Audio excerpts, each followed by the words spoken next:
Bismillahirrahmanirrahim. Assalamualaikum warahmatullahi wabarakatuh.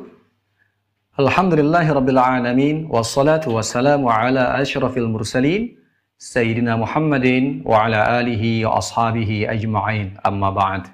Ikhwani fillah rahimakumullah, dimanapun Anda berada, masih bersama saya Ridwan Saleh dari Pusat Kajian Hadis. Insyaallah kita akan melanjutkan kajian Sirah Nabawiyah yang diakses melalui aplikasi Potret Pribadi dan Kehidupan Rasulullah SAW yang diterbitkan oleh Pusat Kajian Hadis yang merupakan karya almarhum Dr. Ahmad Lutfi Fatullah MA. Bagi yang belum punya aplikasinya, silakan saja di-download di Play Store, kemudian ketik Pusat Kajian Hadis, lalu pilih aplikasi Potret Pribadi dan Kehidupan Rasulullah SAW. Bagi yang sudah punya tentunya, langsung saja kita buka aplikasinya, kita klik. Nah, setelah kita buka, kita akan klik kajian utama. Setelah kajian utama, kita akan klik kehidupan sosial. Kemudian kita akan klik makanan, ya. Kemudian kita akan klik pola makan dan kita akan klik penjelasan. Nah, dari aplikasi ini kita akan tahu bagaimana pola makan Rasulullah SAW. Kita bacakan dulu poin-poinnya, baru setelah itu kita bahas. Bismillahirrahmanirrahim. Yang pertama, Rasulullah SAW tidak memiliki pola makan yang pasti seperti sehari 2 kali atau 3 kali. Kemudian, kadang jika ada makanan, beliau makan. Jika tidak, maka beliau akan berpuasa. Kemudian poin selanjutnya, jika berpuasa, beliau sering menyambungnya sampai malam. Ya, puasa wisol. Kalau tidak ada makanan juga ya, ketika mau berbuka, tidak ada makanan, beliau menyambung puasanya. Yang selanjutnya, jikapun makan, maka lebih sering lauknya sangat sederhana. Air dan kurma atau roti dan cuka dan labu. Kemudian poin berikutnya, jika beliau makan enak, ya, yang rada enakan begitu, ya, roti dan daging misalnya, maka beliau akan mengundang orang untuk makan bersama beliau. Dan yang terakhir, sebagai contoh kesederhanaan, beliau pernah menggadaikan baju perangnya, baju zirohnya, untuk digadaikan dengan 30 sok gandum. 1 sok setara dengan 2,75 liter. Masya Allah ya, kalau mendengar penjelasan di sini, bagaimana pola makan Rasulullah SAW tentu jauh berbeda dengan kita. Kalau kita biasanya makan tuh paling sedikit 2 atau standarnya kebiasaan kita sampai dengan 3 kali makan berat. Ya, pagi kita sarapan, entah dengan nasi atau roti atau apa saja. Kemudian nanti kira-kira setelah zuhur atau sebelum zuhur, kita sudah makan berat, makan nasi dengan lauknya yang lumayan lah lauknya ya. Kemudian nanti malam setelah maghrib atau sebelum maghrib, kita biasa makan yang ketiga kali.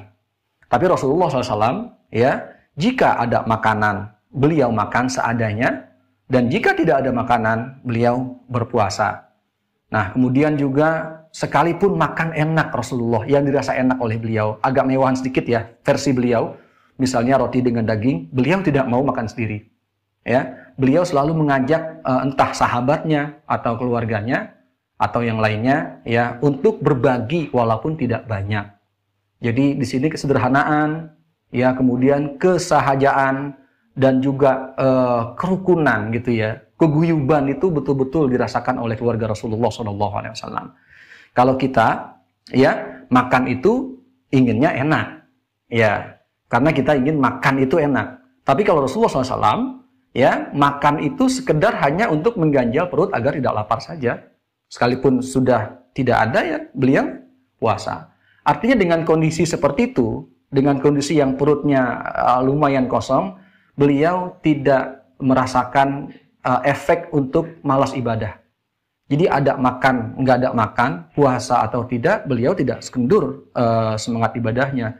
Mungkin berbeda dengan kita ya. Kalau misalkan kita lapar sedikit saja, tentu kita lebih mendahulukan makan dulu ketimbang sholat jamaah dulu misalnya. Ya, kita makan dulu, menyangin perut dulu, baru ibadah gitu ya. Itu nggak dilarang sebetulnya. Tapi kalau kita betul-betul ingin, yang kita ambil contoh itu kesederhanaan Rasulullah SAW. Ya, andaikan beliau minta hidup mewah kepada Allah Subhanahu wa Ta'ala, ya bisa saja. Ya, Nabi tinggal berdoa, kemudian Allah mengabulkan, selesai. Tapi ternyata di sini Rasulullah tidak mau seperti itu. Ya, beliau betul-betul ingin mencontohkan bagaimana keduniawian itu hanya dipakai seperlunya. Hanya dipakai seperlunya, tidak berlebihan, dan lebih mengutamakan ibadah kepada Allah Subhanahu wa Ta'ala. Yang tadi lebih mirisnya lagi ketika beliau mau buka puasa, tapi ternyata tidak ada makanan, tidak ada minuman, ya beliau melanjutkan puasanya sampai bertemu makan. Dan kalau tidak ada makanan, ya udah terus tidur, ya, mengharapkan besok bisa makan, gitu ya. Nah, jadi satu poin penting juga yang kita pelajari dari hikmah dari kisah ini bahwa, ya, misalnya kita hari ini makan apa, ya, misalnya makan hanya tahu dengan tempe, ada nasi, ya, syukuri saja padanya, ya.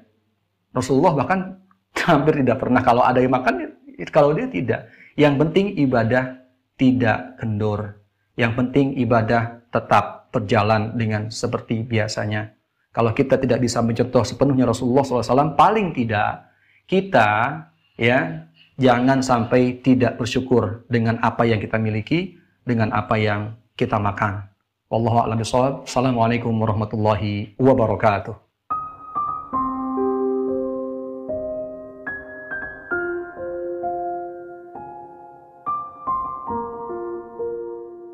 Assalamualaikum warahmatullahi wabarakatuh. Keluarga besar Pusat Kajian Hadis mengucapkan terima kasih yang sebesar-besarnya kepada para donatur yang telah mendukung untuk pengembangan program dakwah Pusat Kajian Hadis. Mari sama-sama kita bacakan surah Al-Fatihah. Semoga Allah Subhanahu wa Ta'ala memberikan pahala yang terbaik, kemudian juga menganugerahkan rezeki yang berlimpah, yang barokah, dan juga dimudahkan dalam menjalankan aktivitas sehari-hari. Ala hadhihi niyyah al-Fatihah. A'udzu billahi minasyaitonir rajim. Bismillahirrahmanirrahim. Alhamdulillahirabbil alamin arrahmanir rahim maliki yaumiddin. Iyyaka na'budu wa iyyaka nasta'in. Ihdinas siratal mustaqim. Siratal ladzina an'amta 'alaihim ghairil maghdubi 'alaihim waladdallin. Amin. Dan bagi kaum muslimin dan muslimat dimanapun berada yang juga ingin turut berpartisipasi, memberikan donasi terbaik, ya, untuk pengembangan program dakwah Pusat Kajian Hadis dapat dilakukan melalui donasi.pkh.org.id, atau sekali lagi kami ulangi, untuk via link donasi.pkh.org.id. Semoga Allah Subhanahu wa Ta'ala menjadikan kita seorang muslim yang muhsin, kemudian juga dimudahkan oleh Allah Subhanahu wa Ta'ala dalam segala urusan, dan semoga Allah Subhanahu wa Ta'ala selalu membimbing kita ke jalan yang hak. Wallahu a'lam. Assalamualaikum warahmatullahi wabarakatuh.